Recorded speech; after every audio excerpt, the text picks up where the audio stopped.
Hello, everyone. I'm Hilary Rose, and I'm a plant scientist at the Australian National University. You might have noticed that I have two first names, and you might wonder why I bother using both, because Rose is such a perfect name for a plant scientist. Well, my last name is Dawson. Yes, like the main character in the Titanic. Yes, since I was born in Southern California, practically next door to Hollywood, and there's an obvious resemblance, James Cameron must have named the character after me. And because I've had 3 decades of people asking me if Rose Dawson was named for me or if I was named for her, I've refused to watch the Titanic.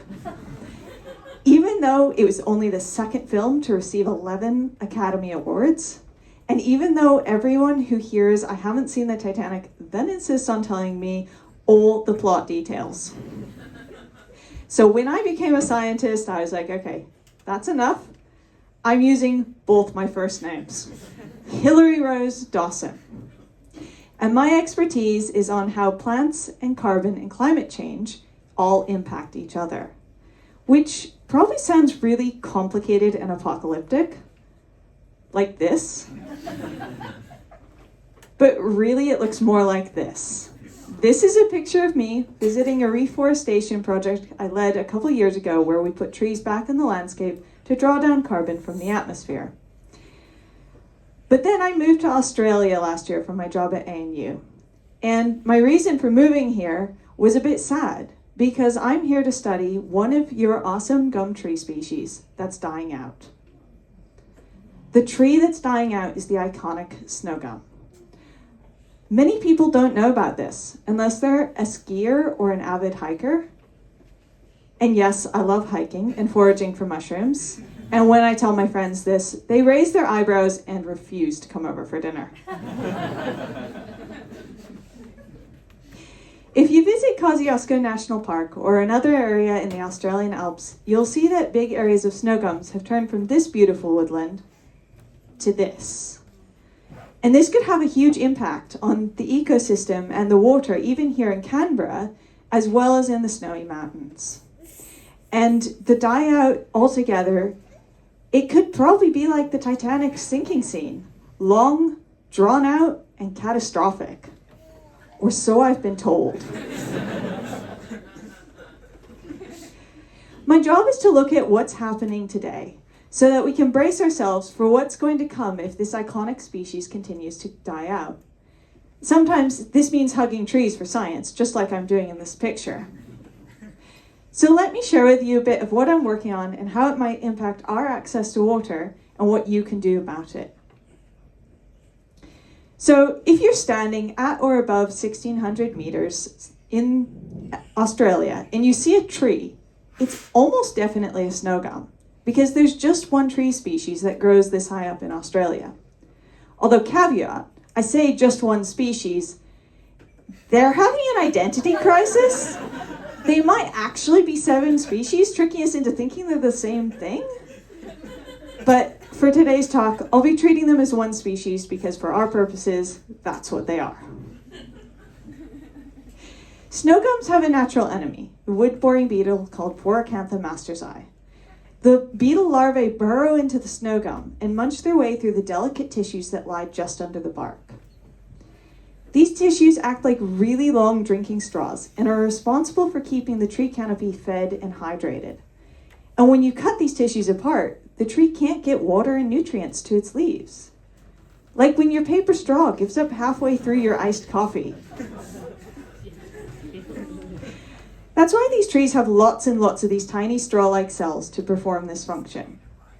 Sort of like if you're drinking your iced coffee out of a dozen paper straws instead. So if one beetle munches through a small part of these tissues, it's fine. But if lots of beetles all eat the same tree, they can starve the tree to death. Poracantha is native to the Alps. It's been here a long time, munching away at the snow gums in small numbers. Sometimes it causes a patch of snow gums to die. This has happened before, but the tree's recovered. This time, it's happening on a bigger scale, and the leaves aren't coming back. What's different? Climate change. Australia is getting warmer and drier. Have you ever gone for a run and forgotten your water bottle? Remember how tired you were? Or maybe you forgot to drink water for the whole day and ended up with a splitting headache? What if that happened for days on end? And then you were attacked by a beetle that destroyed your veins' ability to carry blood to parts of your body? That's what the snowgums are going through. They've been deprived of the water they need, and now the beetles are multiplying out of control. And we can see the result on the landscape. Our beautiful snowgum woodlands are dying. We're sad to see snowgums die, but does it actually affect anyone who's not out skiing in the Alps? I and my colleagues are still figuring out the precise numbers, but what we found so far is pretty convincing of how important snowgums are. So, for context, this is the Murray-Darling Basin. It's a large area of eastern Australia that shares the same pot of water, essentially. It stretches all the way up to Queensland, down to Melbourne, and west to South Australia. We're here, for context. And this arrow is pointing to the area that is the Alps. And almost 30% of the water in the Murray-Darling Basin comes from that small area of the Alps. In the Alps, the snowgums are one of the key tree species, and so they're important to the water that we get from the Alps. But how do these two things connect? How are snowgums affecting our water here in Canberra? In one way, it's thought that snowgums capture additional moisture from rainstorms, fog, and frozen fog. This is water that might otherwise be blown away to somewhere else. But we're still working on quantifying these effects using modern methods, since the numbers we use in our current calculations are based on setups like this from the 60s. We've gotten much fancier since then. I work with equipment like this extra fancy weather station that tracks real-time data that researchers in the 60s could only dream of. I use these equipment to measure water and carbon entering and leaving the landscape. And when I say carbon, I'm particularly interested in a type of carbon that scientists call organic matter. This is a fancy term that's essentially snowgum compost. It's rotting leaves and other plant material in the ground. And the soils of the Alps have lots of organic matter. What's great about organic matter is that it acts like a sponge and soaks up moisture that otherwise would run off. Like Jack was hoping to sponge off of Rose's money. Or so I've been told. The organic matter then slowly releases that moisture into the groundwater, which gives us access even when it isn't raining. This is why you turn on your tap and water comes out even though there's none falling from the sky. And trees are the biggest plants on the landscape, which means they can have a huge impact on how much organic matter is in the soil. And so we're still asking ourselves, what happens when we lose these trees?